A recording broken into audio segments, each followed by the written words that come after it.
एक सवाल, ये हादसा था या कुछ और? सवाल उठता है, एक बेटी अपनी माँ को क्यों मारेगी?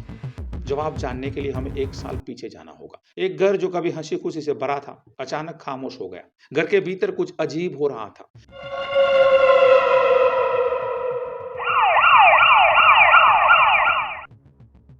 मित्रों, आपने कभी सोचा है कोई अपनी बेटी अपनी माँ की हत्या करेगी?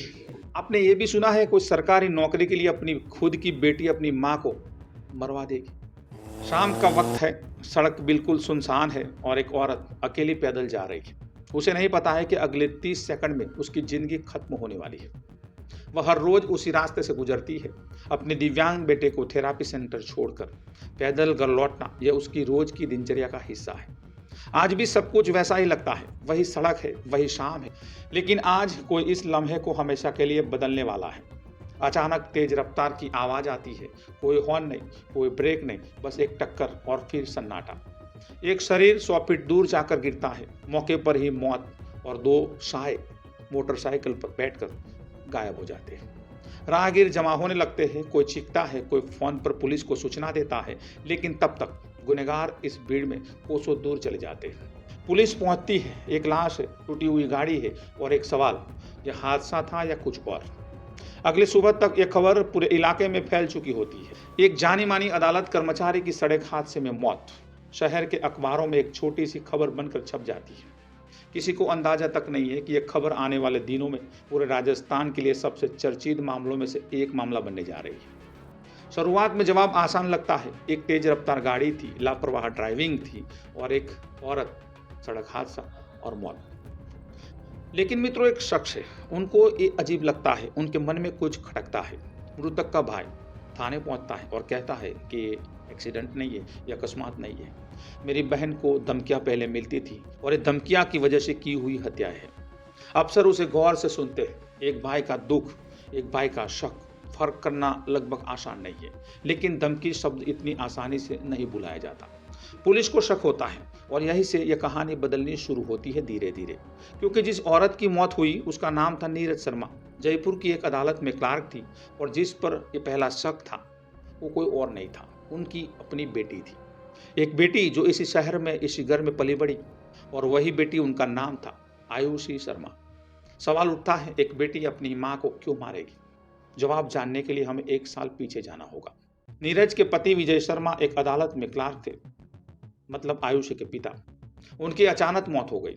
पीछे छूटा एक परिवार, पत्नी, बेटी और एक मानसिक रूप से दिव्यांग बेटा। एक घर जो कभी हंसी खुशी से भरा था, अचानक खामोश हो गया। सरकारी नियम के मुताबिक परिवार में से किसी एक को उसी पद पर नौकरी मिल सकती थी। आयुषी ने कहा कि नौकरी मुझे चाहिए।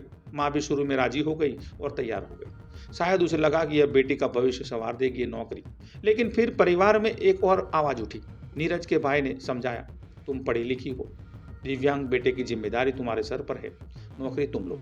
बेटी अभी पढ़ रही है, आगे भविष्य में उनको और मौके मिलेंगे। बात मान ली गई। नौकरी माँ को मिली, बेटी को नहीं। पड़ोसियों की नज़र में यह एक सामान्य पारिवारिक फैसला था। एक विधवा माँ जो अपने बच्चों के लिए मेहनत कर रही थी। कोई नहीं जानता था कि इस फैसले के पीछे एक बेटी के दिल में कितनी गहरी नाराजगी जन्म ले चुकी थी। एक फैसला शायद प्यार से लिया गया, लेकिन यह फैसला जिसने घर के भीतर एक ऐसी दरार पैदा कर दी जो कभी नहीं भरी। आयुषी गुस्से में घर छोड़ देती है। पिता के पुराने घर जाकर रहने लगती है अलग, अपने चचेरे भाई बलराम के साथ। दोनों साथ रहते हैं, वकालत की तैयारी करते हैं, एक ही छत के नीचे बढ़ती हुई नाराजगी। बाहर से मित्रों यह सब एक नाराज बेटी की कहानी लगती है, एक टूटा हुआ रिश्ता है जो शायद वक्त के साथ जुड़ जाएगा। लेकिन जांच में जो सामने आया वह उससे भी ज्यादा खतरनाक था।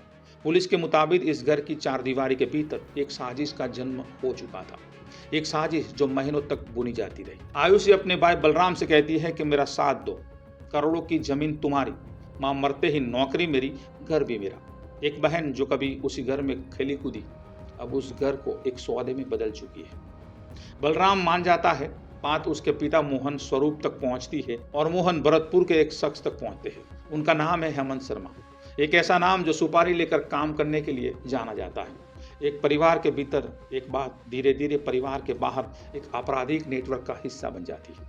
सौदा तय होता है, 7 लाख रुपया और एक माँ की जान कागज के कुछ टुकड़ों में तय हो जाती है।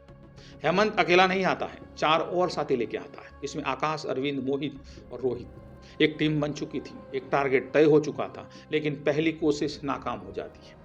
एक किराए की गाड़ी नीरज को घर से बाहर कुचलने की कोशिश करती है। यह बाल बाल बच जाती है, लेकिन एक पल के लिए रुकिए, सोचिए, अगर उसी वक्त नीरज को शायद शक हो जाता तो क्या आज यह कहानी खत्म होती। लेकिन उनको लगता है कि कोई लापरवाह ड्राइविंग से ये सब कुछ हुआ है। फिर भी कुछ अंदर से उनके मन में सवाल था और वह घर पर एक जाली लगवाती है, कैमरा लगवाती है।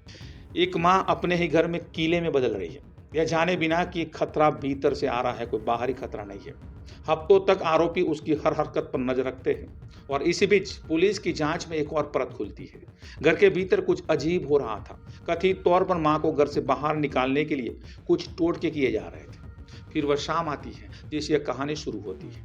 एक आदमी मोटरसाइकिल पर तैनात है, दूसरा इशारा करता है, तीसरा रफ्तार बढ़ाता है और 130 किलोमीटर प्रति घंटा, और फिर वह टक्कर। अब वापस आते हैं उसी पल में, लेकिन जवाबों के साथ। राकेश की शिकायत के बाद पुलिस आसपास के कैमरे खंगालना शुरू करती है। शुरुआत में पुलिस को भी एक झूठी लीड लगती है जो जल्द बंद हो जाती है। फिर एक अफसर की नज़र एक बात पर अटक जाती है कि सड़क बिल्कुल खाली है, फिर भी गाड़ी सीधा उसी दिशा में क्यों बढ़ी। और एक दूसरी फुटेज मिलती है जिसमें वही गाड़ी कुछ देर पहले रेकी करती हुई नजर आती है। अब यह हादसा नहीं रहता, वह एक सुनियोजित हत्या बन जाती है। जांच आगे बढ़ती है। कुछ दिनों बाद डीसीपी रंजीत शर्मा मीडिया के सामने आते हैं और बताते हैं कि हत्या 3 महीने से रची जा रही थी।